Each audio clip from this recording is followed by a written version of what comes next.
มิตรภาพ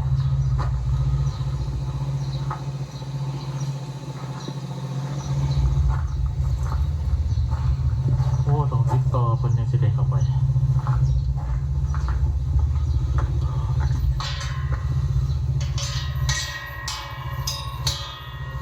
ทำห้องหมอมิตรภาพ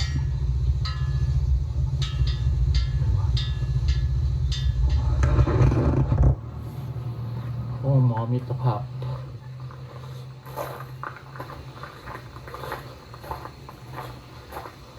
สบายดีแม่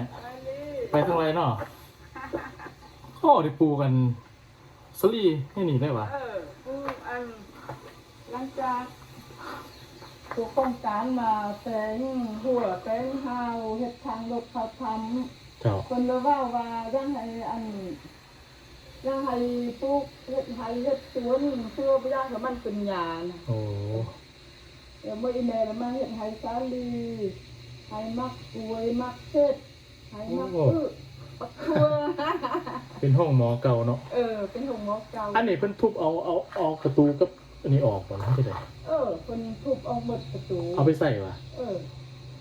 เพิ่นเอาไปใส่อะไรว่าเนี่ยเลยเนาะโอ้ทำเลยเพิ่นเปิดบ่เนี่ยเปิดดูขึ้นได้ปะเป็นไรแต่เราเป็นมิสเจโอ้ว่ามีคนอยู่เนาะมีคนอยู่ก็ไล่บ้านมาเป็นปู่เก่ากองโอ้รู้สึกขอยางเบิ้งเนี่ยดอกกันไรยางเบิ้งใกล้ๆนี่ก็ได้แล้วเนาะพวกเขาดอกห้องหมอมิตรภาพคนเฮ็ดอันคนกลางเฮือนเรียนหาคนมากลางเฮือนให้อันพวกเลยจะมาเขามานานนะให้คนเสียเป็นบอลท่องเที่ยวได้นี่เนาะจะเฮ็ดบ่ทันแล้วคนจะเฮ็ดเป็นวันท่องเที่ยวเจ้าในถ้ำมันก็สิมีถ้ำอยู่บ่เนี่ยในผู้น่ะบ่มีลูกบ่ที่ทาง4แล้วทำอยู่นี่เนาะอยู่ป้อมทางนี้ก็มีโอ้ทำอยู่หม่องทางขึ้นนั่นทำเก่ามันเจ้าลูกก็ลูกว่าแต่เวียงพุ่นเด้เลี้ยวลูกอ่ะเจ้าพอสิไปยามพี่น้องอยู่เมืองแว่นนี่นะเมืองแว่นนี่เขาไปทางเลยเขาทางหน้าร่วงว่ะไปทางนาหลวงมันไกลแล้วก็อันทางรถมันยากวันสวัสดิ์คือบ้านเมืองเดือนเจ้าไปทางไหนรถสายทำเนื้อเมื่อวานอันหอดวันร้อนโอ้ถ้าพูดมันไกลลูกว่ามันไกลล่องซื้อว่าซื้อล่องไปเขาไปทางนี้พูดว่าไกลๆนะทางนี้นะโอ้ยดูเลยทางไกลนี่ก็ไกลแล้วทางไปยากปูซันคดเดียวไปไหลเราดูเอารถใหญ่ไปรถจักรก็ไปไหลลูกตอนนี้ไปบ่ได้วะไปไหลยันว่าลูกเมื่อทำเนื้อไกลจากทำเนื้อเมื่อหัด40-50 กิโลเมตรก็จังจะมีตังเลยแม่น่ะไปบันดอนนี่ประมาณ30กว่าเด้จะเข้าไปบันดอนอีก40พุ่นเด้เอาตอนนี้เพิ่นน่ะใกล้ๆเพิ่นน่ะประมาณ20 ถึง 30หลักอ่ะไปวงเวียนเพิ่นเว้าล่าเนาะอีแม่ทางซ้ำนี่ยังทันไปว่าจักเถื่อว่าเพื่อมันเข้าไปทางนั้นบ่อันน่ะลวงเส้นซื่อนี่นะบ่มีอันเพิ่นเว้าล่าเนาะ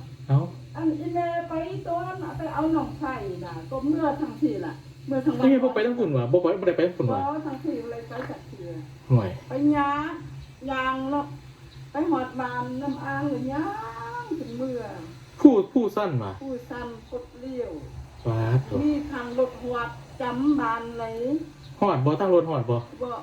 ทางรถเมื่อทางนั้นเป็นหัวทางรถจักรก็ไปบ่ได้ว่ะไปบ่ได้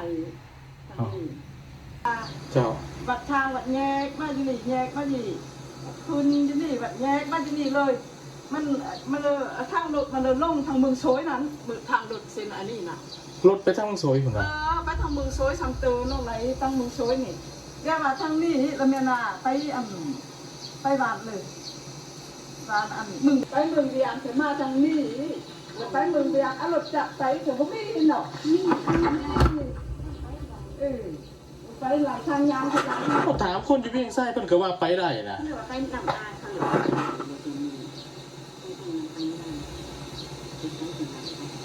ไล่บ่แม่ไล่บ่เขาว่ามืดแม่ก็กันว่ามีอะไรไปไปเสือเท้าซ้ำนี่แหละไม่แม่ท่านนี่เท่าไรไปจากเสือมีแต่ก้านยางนอกขึ้นตั้งยางไปน้ำปูน้ำตา รถจักรไม่ไปบ่ไรวะ ลายยาเนาะธนาคารนี่มาจะเตือนเนาะ เงินหมาย นาง ต้องวัดน้ำอ้าง มีแล้วก็เลยมายามเล่นมันละไม่มานะนี่ย่านได้พุ่นนี่นะเจ้าห้องหมอมิตรภาพอันซอยซื้อเพิ่นซอยซื้อผู้เฒ่าแล้วก็ไปใส่เครื่องนะ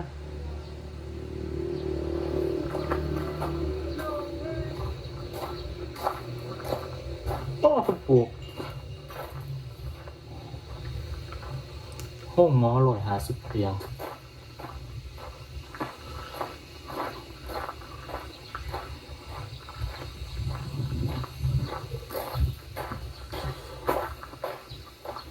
ห้องหมอมิตรภาพ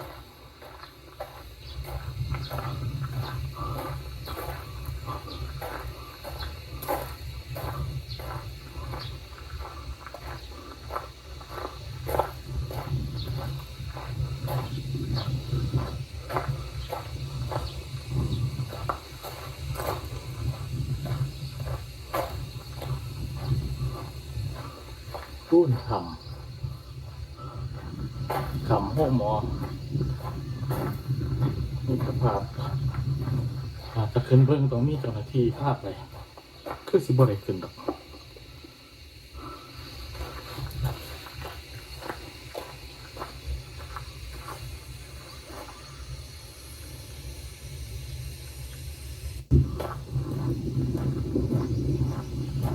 ห้องหมอมิตรภาพอันเป็นธรรมนะครับ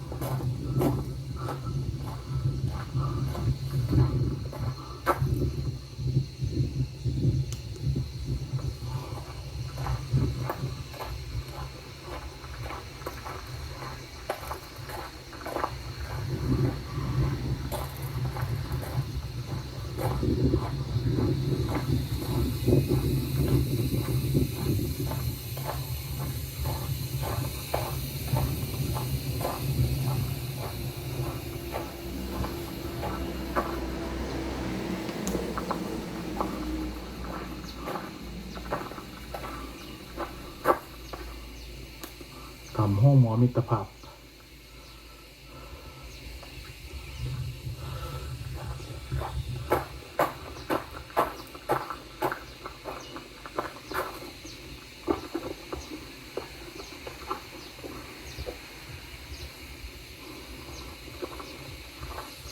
ทำห้องหมอมิตรภาพเราเนี่ยห้องหมอมิตรภาพ150เตียง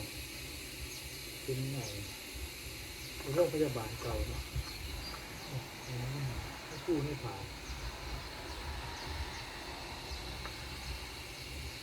ห้องหมอมิตรภาพ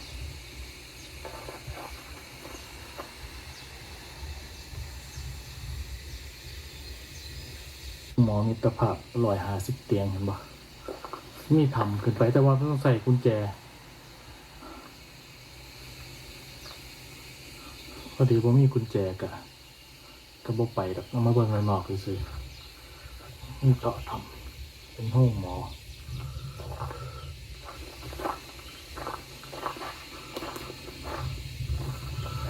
ข้าเบิ่งนะ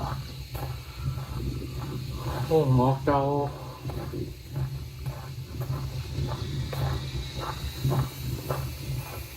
เท่ปันล่ะเพิ่นมาปลูกมักซะรี่ใส่ปลูกนั่นปลูกนี่ใส่เห็นปะ